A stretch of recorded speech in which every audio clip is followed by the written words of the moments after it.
The Cyber Stand-Up for May 25th, 2026. Today's briefing for defenders. We're tracking a widespread supply chain attack called TrapDoor that's hitting 3 different package repositories at once.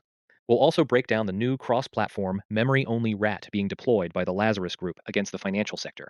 And we have an FBI warning on a phishing-as-a-service platform called Kali 365 that's built to hijack Microsoft 365 OAuth tokens. No fluff, just the facts. Let's get into it. First up, the TrapDoor campaign. This is a significant supply chain attack active since May 22nd that isn't limited to a single ecosystem. Attackers are simultaneously targeting NPM, PyPI, and Rust's Crates.io. So far, security researchers have identified over 34 malicious packages being used to distribute credential-stealing malware. The core TTP involves typo squatting and contributing malicious code to legitimate-seeming packages, waiting for developers and automated CI/CD pipelines to pull them in as dependencies. Once integrated, the malware activates during the build process, exfiltrating environment variables, secrets, and other credentials from the build environment or developer workstation.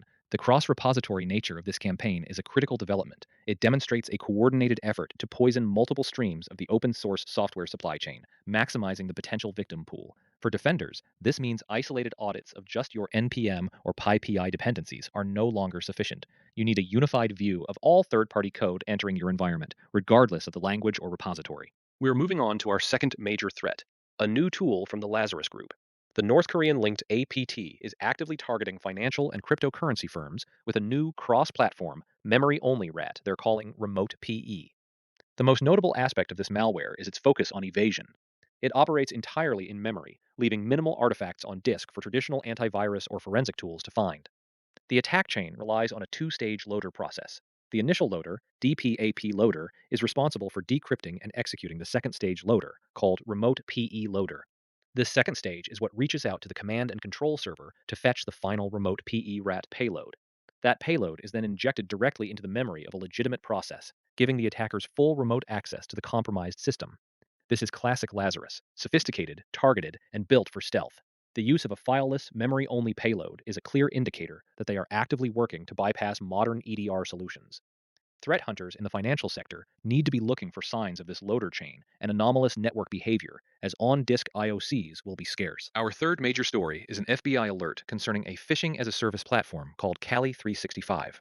This isn't your standard credential phishing kit. It's purpose-built to defeat modern authentication by targeting Microsoft 365 OAuth tokens.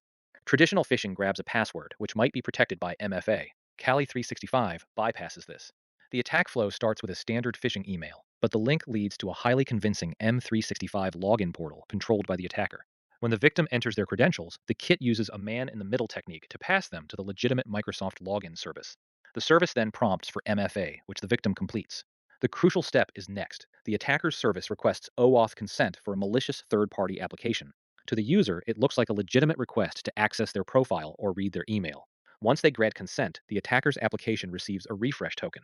This token allows the attacker to maintain persistent, long-term access to the user's M365 account data, including email, OneDrive, and SharePoint, without needing the user's password or MFA ever again.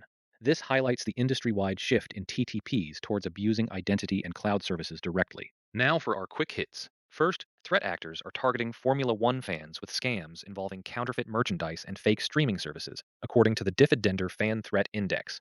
Be cautious of unsolicited offers. Second, the legal software company DocketWise has disclosed a data breach impacting 143,000 individuals. The breach occurred via third-party partner repositories and exposed sensitive data, including social security numbers. And finally, the ShinyHunters threat group has leaked data allegedly stolen from 7-Eleven. The dump contains personal information, including social security numbers, of franchise applicants. Let's boil this all down into actionable takeaways for you and your team. These are your priorities right now. First, on patching. Update all Wireshark instances to version 4.6.6. This release addresses one unspecified vulnerability and 11 bugs. It's a straightforward, high-priority fix. Second, harden your software supply chain. Your immediate action is to audit dependencies from NPM, PyPI, and Crates.io for any evidence of the TrapDoor campaign. Implement strict vetting and integrity checks for all third-party packages moving forward.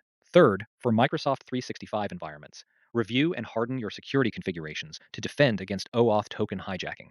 This means restricting user consent for new applications, auditing existing application permissions, and monitoring for unusual consent grants or anomalous token activity. And finally, for threat hunting teams in the financial and crypto sectors, actively hunt for artifacts related to the Lazarus Group's toolset. Specifically, look for IOCs associated with DPAP-E loader and RemotePE loader, and focus on detecting in-memory execution in suspicious C2 traffic. The strategic trends are clear. 1. Expect more cross-repository supply chain attacks. 2. Sophisticated actors are doubling down on memory-only payloads to evade detection. And 3. Phishing is evolving to target modern authentication via illicit consent grants and token theft. That's the briefing for today. Stay vigilant.